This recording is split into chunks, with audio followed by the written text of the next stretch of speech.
Hello friends, welcome back. नमस्कार, सत श्री अकाल, राम राम।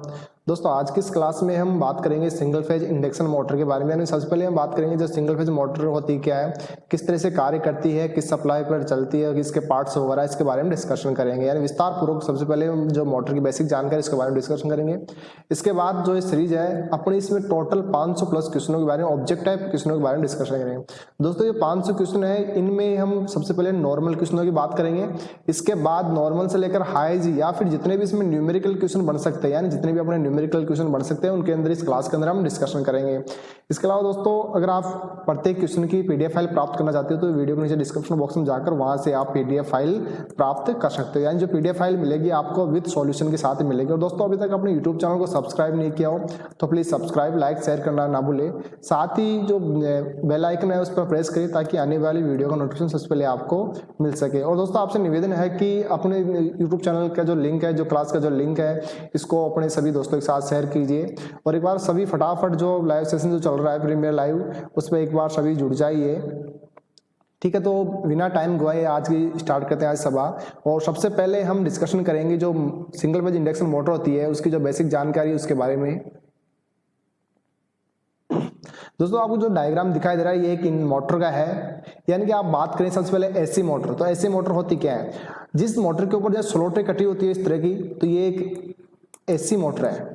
कौन सी मोटर? AC motor. और यहाँ अगर स्लॉट नहीं कटी हो तो वो कौन सी? डीसी मोटर के अंतर्गत आ जाती है। तो हम बात करें सिंगल फेज इंडक्शन मोटर के बारे में, तो सिंगल फेज जो इंडक्शन मोटर होती है फैराडे के विद्युत चुंबकीय प्रेरण के नियम पर कार्य करती है। यानी जो फैराडे का जो विद्युत चुंबकीय प्रेरण का नियम है उसके सिद्धांत पर कार्य करती है। यानी कि मान लो जैसे ये एक एन पोल है और एक एस पोल है।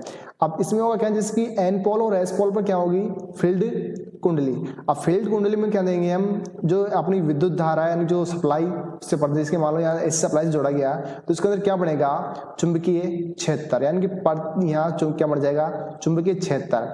और जब किसी चुंबकीय क्षेत्र के अंदर यहाँ क्या है अपना बीच मध्य में रोटर, बीच में अपना रोटर है, तो रोटर क्या होगा कि जब एन और एस के मध्य क्या बनेगा? चुंबकीय क्षेत्र।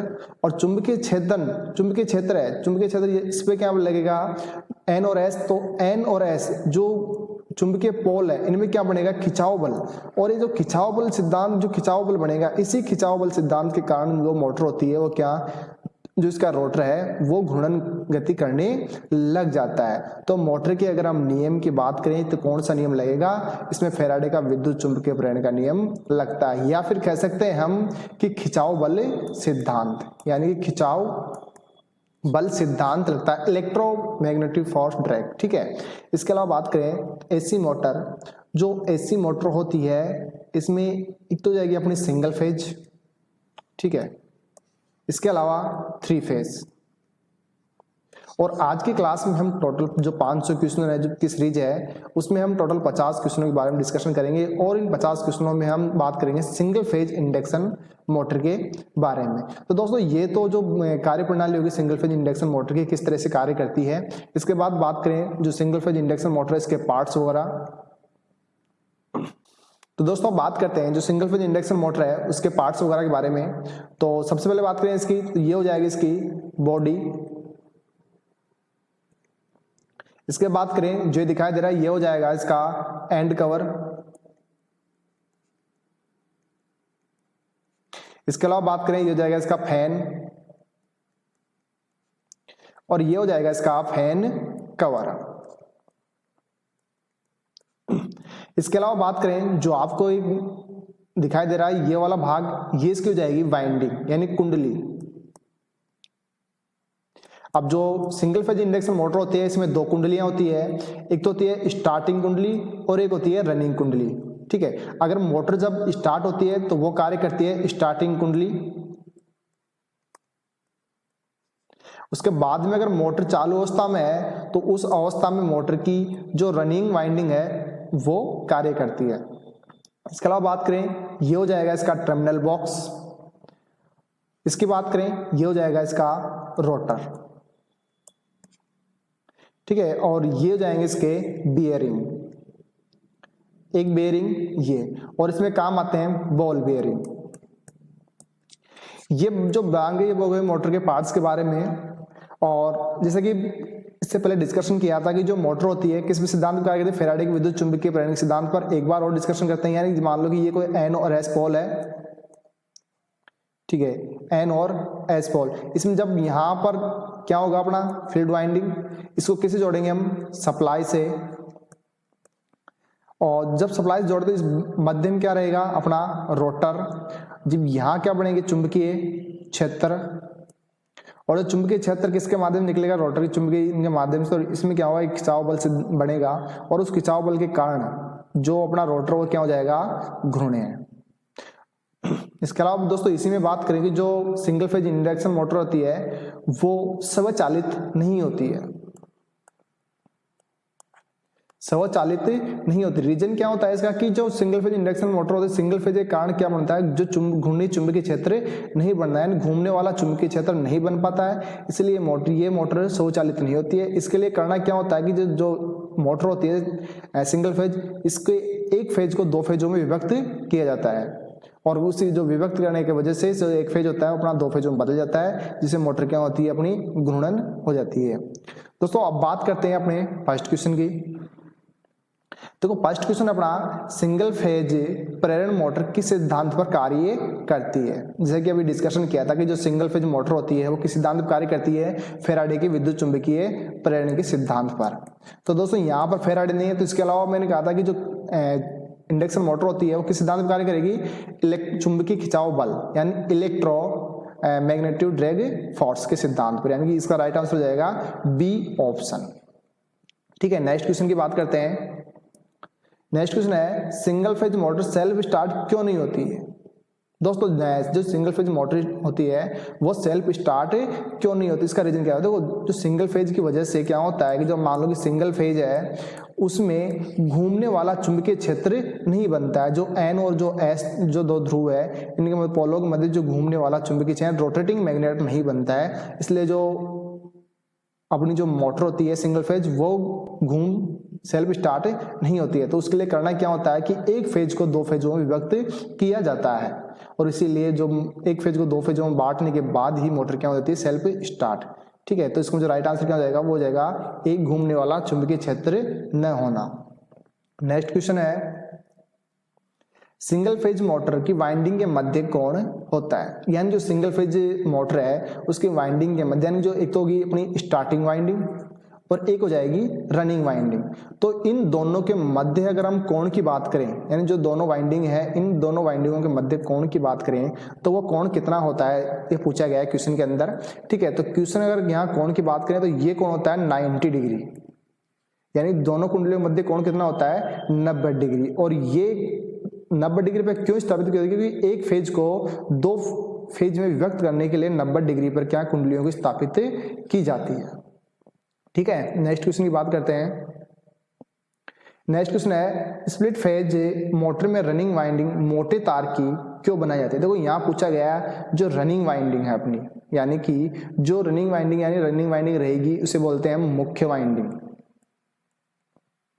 मुख्य वाइंडिंग, तो मुख्य वाइंडिंग मोटे तार की क्यों बनाई जाती है, तो इसका जो राइट आंसर हो जाएगा निम्न प्रतिरोध। यानी दोस्तों अगर मान लो कि अगर रेजिस्टेंस कोई वायर है, एक तो है वायर ये, इसका व्यास मान लेते हैं 0.5 mm और लंबाई मान लेते हैं इसकी 10 मीटर। इसी के अलावा बात करें यही वायर है, इसका जो व्यास है वो मान लेते हैं 10 mm और व्यास वही अपना और लंबाई वही अपनी 10 मीटर। तो इन दोनों के अंदर जो रेजिस्टेंस किसका कम रहेगा, जो मोटा चालक है। तो कहने की बात यह हो गई कि जो मोटा चालक है मोटाई जितनी अधिक रहेगी उतना ही उसका रेजिस्टेंस कम रहेगा। तो यानी कि जो रनिंग वाइंडिंग है वो किस तार की जाती है, मोटे तार की। तो रीजन क्या होता है उसका, निम्न रेजिस्टेंस पैदा करने के लिए।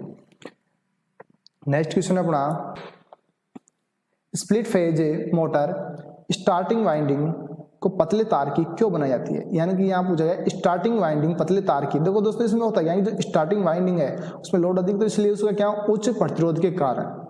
ठीक है, तो उसका जो राइट आंसर हो जाएगा वो हो जाएगा उच्च प्रतिरोध। तो स्टार्टिंग वाइंडिंग है वो उच्च प्रतिरोध, इसका right answer A option right answer. देखो यहाँ आप एक डायग्राम के माध्यम से हम देख सकते हैं कि ये तो अपनी मेन वाइंडिंग और ये अपनी स्टार्टिंग वाइंडिंग। ठीक है, अब मेन वाइंडिंग और स्टार्टिंग वाइंडिंग, मैंने कहा कि स्टार्टिंग वाइंडिंग में क्या होता है, उच्च प्रतिरोध। देखो यहां पर हम देखते हैं कि जो मेन वाइंडिंग व स्टार्टिंग वाइंडिंग के मध्य रेजिस्टेंस देखिए तो कितना आ रहा है, लगभग 30 से 40 ओम। इसके अलावा बात करें हम इसी में, तो अपनी जो मेन वाइंडिंग रेजिस्टेंस की बात करें तो ये कितना आ रहा है, 10 से 13 ओम। तो कहने का मतलब जो मेन वाइंडिंग होती है इसका प्रतिरोध तो क्या होता है, कम, जबकि जो स्टार्टिंग वाइंडिंग होती है इसका प्रतिरोध क्या होता है, उच्च, यानी कि अधिक होता है। ठीक है, अब बात करते हैं नेक्स्ट क्वेश्चन की। नेक्स्ट क्वेश्चन अपना 6 number, split phase induction motor के खांचों में अधिक गहराई में कौन सी वाइंडिंग की जाती है, यानी कि जो इंडक्शन मोटर के जो खांचा, जो स्टेटर के ऊपर जो रोटर के जो खांचे बने होते हैं उनमें अधिक गहराई में या फिर नीचे कौन सी वाइंडिंग की जाती है, ये इस क्वेश्चन में पूछा गया है। जैसे मान लो कि कोई अपना स्टेटर खांचा है, अब यहाँ पर जैसे मान लो कि इस खांचे के अंदर हमें कोई कुंडली करनी है, कोई वाइंडिंग करनी है, तो सबसे पहले कौन सी वाइंडिंग करेंगे, उसके ऊपर जो खांचा है, जो एक कुंडली वाइंडिंग करने के बाद इसके ऊपर दूसरी कुंडली करेंगे। तो जो नीचे वाली जो वाइंडिंग है ये कौन सी होगी, क्वेश्चन में पूछा गया। ठीक है, तो इसका जो राइट आंसर हो जाएगा वो हो जाएगा रनिंग वाइंडिंग, यानी कि मुख्य कुंडली। और गहराई में कौन सी कुंडली करते हैं हम, मुख्य कुंडली।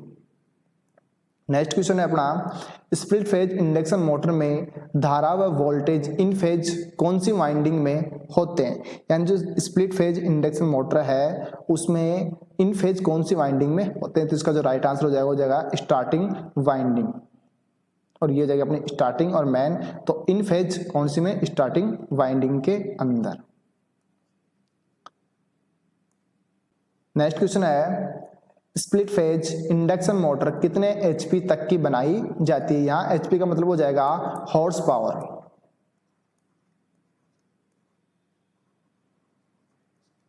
ठीक है, तो जो इंडक्शन मोटर होती है जो कितने एचपी तक की बनाई जाती है, स्प्लिट फेज मोटर। तो यहां हम बात करें तो ये जो मोटर होती है बहुत ही कम, यानी लगभग आधा एचपी की। तो इसका जो राइट आंसर हो जाएगा 0.5 एचपी तक की बनाई जाती है। नेक्स्ट क्वेश्चन है, स्प्लिट फेज इंडक्शन मोटर का पावर फैक्टर होता है। यहाँ जो स्प्लिट फेज इंडक्शन मोटर उसके बारे में पूछा गया है, उसको पावर फैक्टर होता है वो कितना होता है। तो यहाँ हम इसको एक ग्राफ के माध्यम से देख सकते हैं, टॉर्क और न्यूटन मीटर के या पावर फैक्टर के माध्यम से। तो इसके पावर फैक्टर की हम बात करें तो इसका जो पावर फैक्टर होता है बहुत ही कम होता है, लगभग, यानी कि जो होता है 0.3 से लेकर 0.4 तक क्या होता है इसका पावर फैक्टर। और ये क्या होता है, पश्चिमगामी। अब बात करते हैं नेक्स्ट क्वेश्चन 10 नंबर की।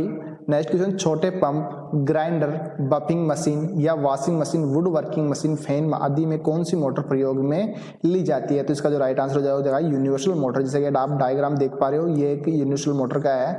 और अगर यूनिवर्सल मोटर की बात करें तो ये जो डीसी सीरीज मोटर होती है उसके समान ही होती है, या फिर एसी श्रेणी मोटर। और जो ये मोटर होती है एसी प्लस डीसी दोनों सप्लाई पर कार्य कर सकती है। इसी के अलावा ये सबसे अच्छी तरह से, यानी कि जो 25 हर्ट्ज फ्रीक्वेंसी होती है उस पर अधिक दक्षता के साथ कार्य कर सकती है। और इसकी जो आरपीएम होती है बहुत अधिक होती है। इसीलिए हम जो यहाँ पर देखो वुड वर्किंग वगैरह, मशीन, फैन वगैरह, इनमें यूनिवर्सल मोटर काम में ले सकते हैं। ठीक है, इसके अलावा जो स्प्लिट फेज मोटर होती है ये भी हम काम में ले सकते हैं। लेकिन यहाँ अपना जो राइट आंसर क्या रहेगा, C option, universal motor. Next question है, कैपेसिटर इंडक्शन मोटर में किस प्रकार का रोटर प्रयोग किया जाता है। यानी जो कैपेसिटर, जो इंडक्टर, जो संधारित्र प्रेरण मोटर है उसमें किस प्रकार का रोटर, यानी कि जो उसका रोटर है वो किस प्रकार का काम में लेंगे। तो ये काम लेंगे स्क्विरल केज इंडक्शन मोटर, यानी जो स्क्विरल, जो डबल पिंजरा प्रेरण मोटर होता है, डबल केज वाला, वह इसमें क्या हम रोटर काम लेंगे। इसके दोनों पिंजरे होते हैं, जैसे कि पिंजरा की बात करें हम तो इसमें दो होते हैं। फर्स्ट की बात करें तो ये एक तो बना होता है इसमें तांबे का, और एक बना होता है इसमें पीतल का। तो कौन सा रोटर काम लेंगे हम इसमें, इसका राइट आंसर हो जाएगा बी, स्क्विरल केज रोटर। अब बात करते हैं नेक्स्ट क्वेश्चन की। नेक्स्ट क्वेश्चन है, कैपेसिटर मोटर में पावर फैक्टर तथा torque split phase induction motor की अपेक्षा उच्च क्यों होते हैं। तो इसका जो राइट आंसर हो जाएगा बी, स्टार्टिंग वाइंडिंग कि श्रेणी क्रम में कैपेसिटर जोड़ दे। अब देखो किस तरह से क्या होता है कि मान लो कि अपने जो स्प्लिट फेज मोटर है उसमें क्या होता है कि ये कैपेसिटर नहीं जुड़ा होता है, यानी कि उसमें कैपेसिटर नहीं जुड़ा होता है, किसमें, स्प्लिट फेज इंडक्शन मोटर में। और कैपेसिटर का क्या होता है कि जो अपना पावर फैक्टर होता है उसको सुधारता है। तो इसीलिए जो इंडक्शन मोटर होती है कैपेसिटर मोटर, तो उसमें क्या होता है कैपेसिटर जुड़ा होता है श्रेणी क्रम में, और किसके, स्टार्टिंग वाइंडिंग के श्रेणी क्रम में क्या जुड़ता है, कैपेसिटर। इसलिए उसका पावर फैक्टर क्या होता है, जो स्प्लिट फेज मोटर होती है उसकी अपेक्षा उच्च होता है। अब बात करते हैं नेक्स्ट क्वेश्चन। नेक्स्ट क्वेश्चन है 13 नंबर। कैपेसिटर मोटर में, कैपेसिटर स्टार्टर मोटर में अंकित घूर्णन गति का कितना भार प्राप्त कर लेने पर सेंट्रीफ्यूगल स्विच ऑफ हो जाता है। तो सबसे पहले हम बात करें सेंट्रीफ्यूगल स्विच, तो ये हो जाएगा सेंट्रीफ्यूगल स्विच। अब सेंट्रीफ्यूगल स्विच की बात करें तो सेंट्रीफ्यूगल स्विच को जो ये लगभग यानी मोटर की 80%, यानी कि 80 या फिर बात करें 70 से लेकर 80% गति पर पहुंच जाने पर क्या होता है कि जो स्टार्टिंग वाइंडिंग होती है, जो मोटर की स्टार्टिंग या सहायक एक्सिलरी जो वाइंडिंग होती है उसको परिपथ से हटा देता है, यानी कि उसको सेंट्रीफ्यूगल स्विच के माध्यम से वो परिपथ से हट जाती है। तो इसीलिए जो सेंट्रीफ्यूगल स्विच होता है ये लगभग 80%, इसका क्या हो जाएगा, राइट आंसर ए ऑप्शन। अब बात करते हैं नेक्स्ट क्वेश्चन की। नेक्स्ट क्वेश्चन है कैपेसिटर स्टार्ट मोटर कार्य करते समय कौन सी वाइंडिंग पर कार्य करती है। यानी कैपेसिटर स्टार्ट मोटर कार्य करते समय, यानी जो कैपेसिटर स्टार्ट मोटर है वो कार्य करेगी तब कौन सी वाइंडिंग पर कार्य करेगी। तो यहाँ पर एक डायग्राम के माध्यम से देखते हैं, ये हो जाएगी इसकी रनिंग वाइंडिंग, ठीक है, और ये हो जाएगी इसकी स्टार्टिंग वाइंडिंग, और ये अपना कैपेसिटर। अब यहाँ लगा हुआ इसमें सेंट्रीफ्यूगल स्विच, लेकिन हमें इससे बात नहीं करनी, हमें मतलब है कि भाई कैपेसिटर स्टार्ट मोटर कार्य करते, यानी कि वर्किंग, जो ये चालू अवस्था में रहेगी मोटर, यानी कि वर्किंग में इसमें कौन सी कुंडली काम आएगी। तो वर्किंग में इसमें कुंडली कौन सी काम आएगी, रनिंग वाइंडिंग। रीजन क्या होता है कि जब 80% गति पर पहुंच जाएगी मोटर, तो 80 या 70 से 80 गति पर, तो सेंट्रीफ्यूगल स्विच के माध्यम से जाएगी, तो फिर रहेगी किस पे, रनिंग पे। तो कार्य किस पे करेगी, रनिंग वाइंडिंग। तो इसका right answer B option. Next question है 15 नंबर। स्टार्टिंग वाइंडिंग में कैपेसिटर जोड़ने से धारा कितने डिग्री आगे हो जाती है। यानी कि जो स्टार्टिंग वाइंडिंग में हम कैपेसिटर जोड़ते हैं, यानी कोई सी भी अपनी सिंगल फेज इंडक्शन मोटर है, जैसे मान लो ये मोटर का कोई डायग्राम है, ये अपना रोटर हो जाएगा, और हम जोड़ रहे हैं स्टार्टिंग वाइंडिंग के श्रेणी क्रम में कैपेसिटर, ये कैपेसिटर जोड़ दिया हमने, ठीक है। यहां से हम दे देंगे इसकी सप्लाई। तो ये कैपेसिटर जोड़ने से इसमें जो धारा है वो कितने डिग्री आगे पहुंच जाएगी। तो इसका जो राइट आंसर हो जाएगा 90 डिग्री। यहाँ पर हो जाएगा, इसको सही कर लेना थोड़ा सा, 75 डिग्री, 50 डिग्री और 90 डिग्री और 25 डिग्री। तो राइट आंसर क्या हो जाएगा, सी ऑप्शन, यानी जो इसका right answer 90 degree. Next question है ऐसी कौन सी मशीन है जिसमें स्टार्टिंग टॉर्क व रनिंग टॉर्क समान होता है। यानी कि यहां पर मशीन की बात करें तो वो क्या रहेगी, अपनी मोटर, ठीक है। तो वह कौन सी मोटर है जिसमें स्टार्टिंग टॉर्क व रनिंग टॉर्क दोनों समान। यानी कि हमें उस मोटर के बारे में डिस्कशन करना है कि जिसका स्टार्टिंग टॉर्क व रनिंग टॉर्क समान। देखो एक तो होता है अपने अगर कैपेसिटर के आधार पर देखें हम, तो एक होता है स्थायी कैपेसिटर और एक होता है कैपेसिटर रन, यानी कैपेसिटर स्टार्ट और कैपेसिटर रन मोटर। तो यहाँ जो स्थायी कैपेसिटर मोटर है उसका टॉर्क यानी कि स्टार्ट के टाइम पे भी सेम रहेगा और रनिंग के टाइम भी। तो राइट आंसर सी ऑप्शन क्या हो जाएगा, इसका राइट आंसर। अब बात करते हैं नेक्स्ट क्वेश्चन की 17 number. Dryer pump, washing machine, blower और कंप्रेसर में कौन सी मोटर प्रयुक्त होती है। तो इसका जो राइट आंसर हो जाएगा वो हो जाएगा कैपेसिटर स्टार्ट मोटर। अब बात करें नेक्स्ट क्वेश्चन की।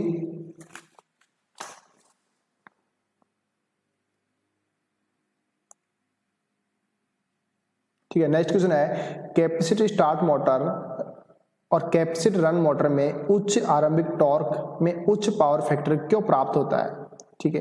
तो इसमें होता है क्या है, जो कैपेसिटर स्टार्ट और कैपेसिटर रन मोटर, देखो एक तो आ रहा है कैपेसिटर स्टार्ट और कैपेसिटर रन, तो आप डायरेक्ट कॉमन सेंस से बता सकते हो कि कैपेसिटर स्टार्ट एक बार, कैपेसिटर रन एक ही है। तो कितने कैपेसिटर काम आएंगे इसमें, 2। तो ऑप्शन ए है अपना, इसमें दिया हुआ है 5 कैपेसिटर, यहाँ 3 कैपेसिटर और यहाँ 1 और ये 2। तो राइट आंसर डी ऑप्शन। एक कैपेसिटर की बात करें तो ये हो जाएगा स्थायी कैपेसिटर मोटर। तो डी ऑप्शन रहा अपना राइट आंसर।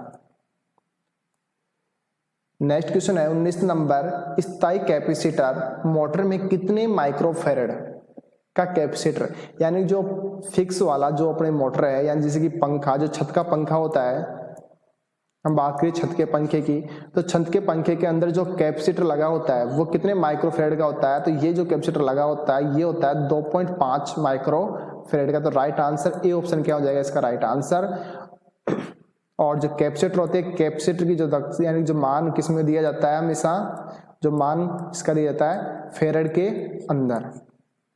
नेक्स्ट क्वेश्चन है, कैपेसिटर स्टार्ट और कैपेसिटर रन मोटर का आरंभिक टॉर्क रनिंग टॉर्क से कितने गुना अधिक होता है। इसकी अगर हम बात करेंगे तो टॉर्क जो होता है लगभग इसमें 3 गुना के आसपास होता है, यानी जो कैपेसिटर स्टार्ट और कैपेसिटर रन मोटर का जो आरंभिक टॉर्क है वो लगभग 3 गुना होता है। यानी कि यहाँ इन कैपेसिटर की बात करें तो एक कैपेसिटर तो लगा हुआ है इसमें फिक्स, और एक कैपेसिटर है जो सेंट्रीफ्यूगल स्विच के माध्यम से लगा हुआ है, और किस वाइंडिंग के, ये है स्टार्टिंग वाइंडिंग के साथ। ठीक है, अब दोनों कैपेसिटर किस क्रम में लगे होते हैं, समांतर क्रम में। और जो एक कैपेसिटर होता है वो सेंट्रीफ्यूगल स्विच, जब मोटर 70 से 80% गति पर पहुंच जाती है तो वह परिपथ से हट जाता है। तो नेक्स्ट क्वेश्चन अपना बी ऑप्शन क्या हो जाएगा इसका राइट आंसर 3 गुना। बात करें नेक्स्ट क्वेश्चन की। नेक्स्ट क्वेश्चन है 21 नंबर, रनिंग व स्टार्टिंग वाइंडिंग के संयोजन की दिशा परिवर्तित करने के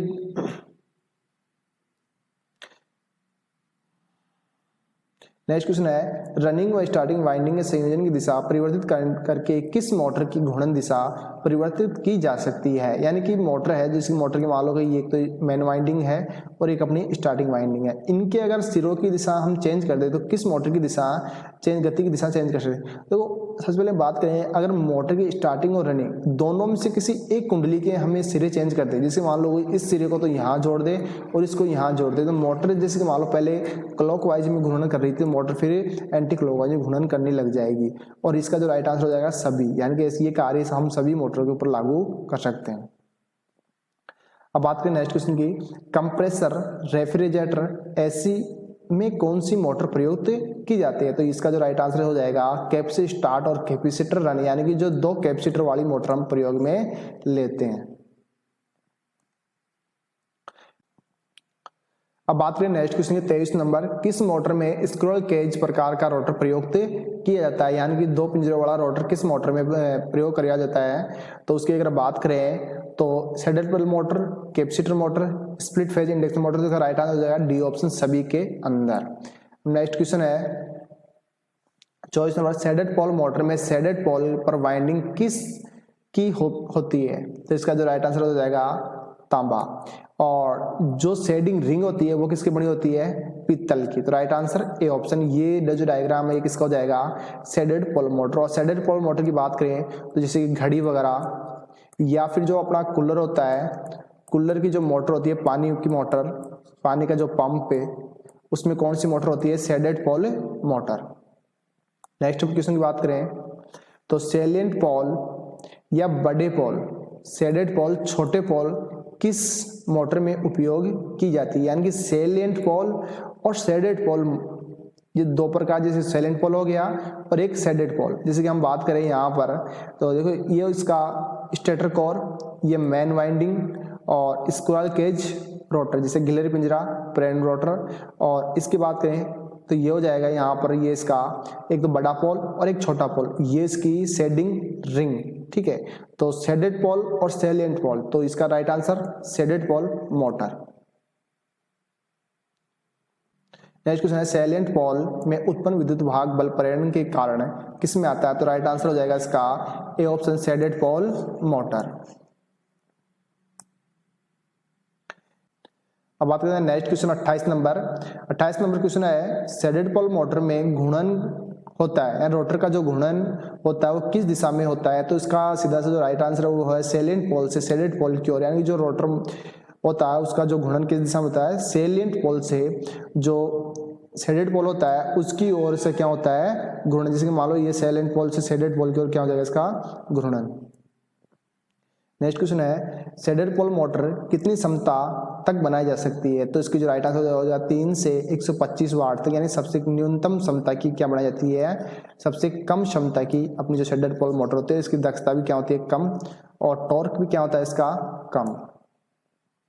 नेक्स्ट क्वेश्चन है शेडेड पोल मोटर का प्रारंभिक टॉर्क होता है तो ये क्या होता है इसका, बहुत कम, यानी कि ऐसे ग्राफ के माध्यम से देखें तो इसका जो टॉर्क रहेगा वो क्या रहेगा, निम्न। शेडेड पोल मोटर की दक्षता होती है तो इसका राइट आंसर हो जाएगा लगभग 35%, बी ऑप्शन। हेयर ड्राई खिलौने विद्युत घड़ी में कौन सी मोटर प्रयोग में ली जाती है। तो जैसे कि आप डायग्राम में देख पा रहे हो सीधे समझ सकते हो कि ये कौन सी मोटर है, शेडेड पोल मोटर। अब बात करें नेक्स्ट क्वेश्चन की, यूनिवर्सल मोटर किससे चलाई जाती है, यानी जो यूनिवर्सल मोटर होती है वो एसी व डीसी दोनों सप्लाई पर कार्य करती है। तो राइट आंसर क्या हो जाएगा इसका, ए व बी दोनों। अब बात करें नेक्स्ट क्वेश्चन की, यूनिवर्सल मोटर की संरचना किस मोटर के समान होती है। तो यानी जो यूनिवर्सल मोटर, जैसे ये जो मोटर है, अब जैसे कि आप यहाँ देख पा रहे हो तो यहाँ से अपनी जो फील्ड वाइंडिंग है और इस तरह से किस क्रम में बन रही है, एक सीरीज क्रम में बन रही है। तो जो डीसी सीरीज मोटर होती है उसके समान क्या होती है इस मोटर की संरचना। तो right answer D option, DC series motor. अब बात करें नेक्स्ट क्वेश्चन, यूनिवर्सल मोटर का दूसरा नाम क्या है। तो डीसी सीरीज मोटर।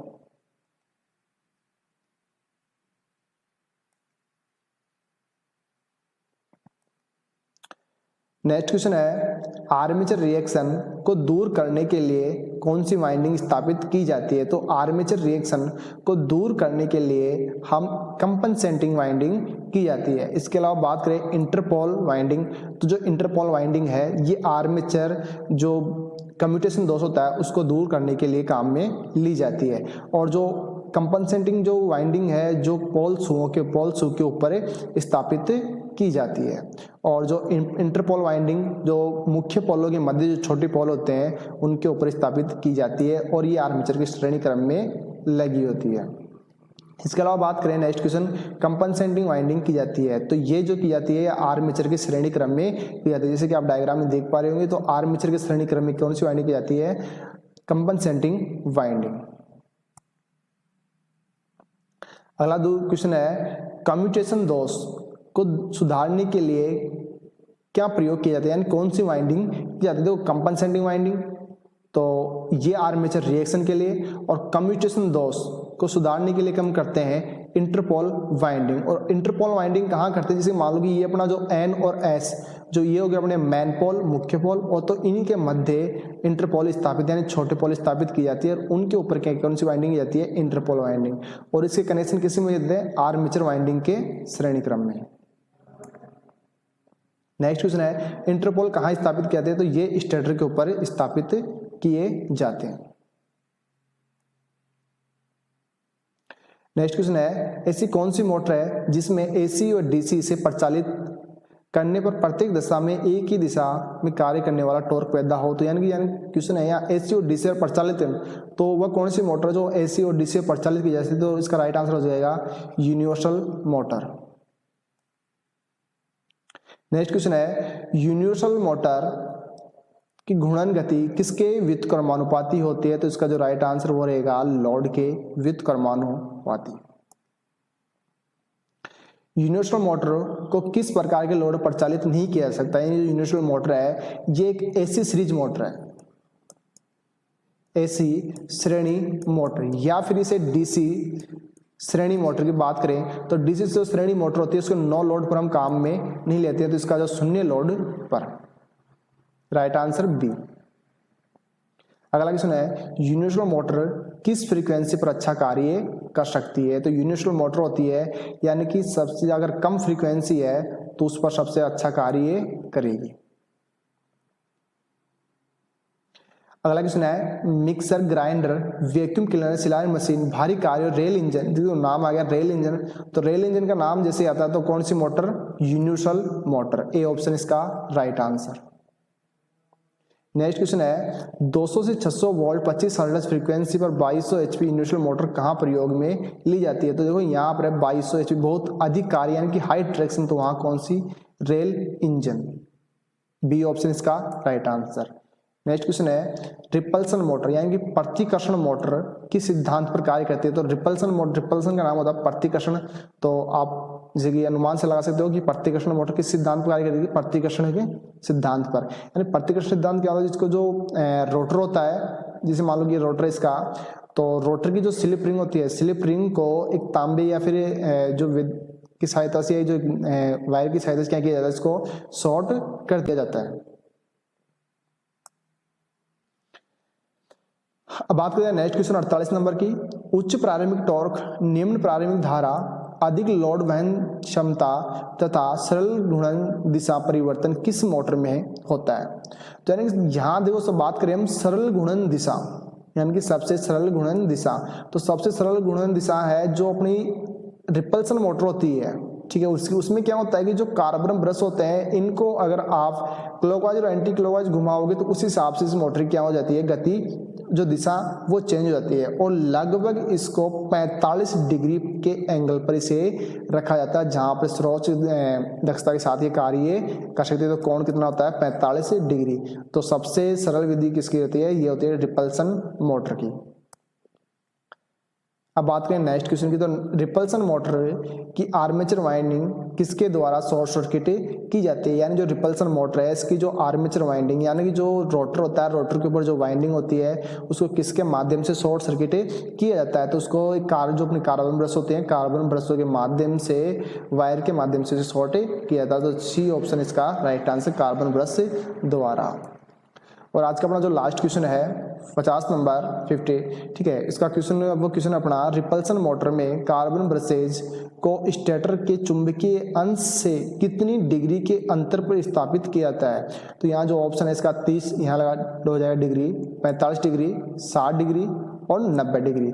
तो जो कार्बन ब्रशेज होती है वो 45 डिग्री पर स्थापित की जाती है, यानी जो कार्बन ब्रश रहेगी इनको 45 डिग्री के एंगल पर स्थापित किया जाता है। यानी जैसे मान लो रोटर है और रोटर के ऊपर ये कार्बन ब्रश, ठीक है, तो कार्बन ब्रश को हम जो 45 डिग्री, जो 45 डिग्री का जो एंगल रहेगा उसके ऊपर क्या करेंगे, स्थापित करेंगे, जहाँ की क्या होगा, चुंबकीय जो आर्मेचर रिएक्शन है उसका मान क्या हो जाएगा, कम रहेगा, और अधिक दक्षता के साथ मोटर अपनी कार्य करेगी। दोस्तों आज के वीडियो में यहीं तक, बाकी बात करते हैं नेक्स्ट वीडियो में।